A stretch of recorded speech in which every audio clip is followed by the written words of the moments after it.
mga commuter na may Professional Regulation Commission o PRC ID, libre po kayong makakasakay sa MRT ngayong araw sa mga itinakdang oras lamang. Bahagi ito ng Professional Consciousness Week ng PRC. Balitang hatid ni Haji Rieta. 16 pesos ang pamasahe ni Joanna Gamutan kada araw papuntang Makati City. Doon kasi ang klinik kung saan siya nagtatrabaho bilang isang dental technologist. At dahil sa kanyang profesyon, maaari siyang makalibre sa pamasahe sa MRT3 ngayong araw. Ayon kasi sa Professional Regulation Commission o PRC, libre ang pamasahe sa MRT3 ng mga may PRC ID ngayong araw ng Lunes para ito sa programa nilang Professional Consciousness Week.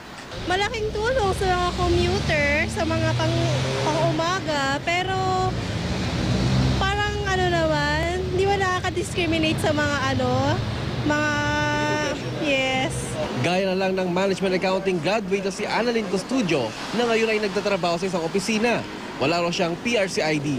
Kasi rin po yung araw-araw na pamasahe sir pag nagko-commute po. So kay discount okay na?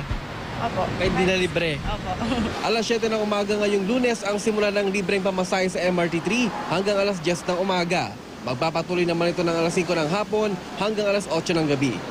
Kailangan nang ipakita sa security guard ng anumang stasyon ng MRT3 ang PRC ID para makakuha ng boarding pass para sa libreng pamasahe. Haji Rieta, GMA News.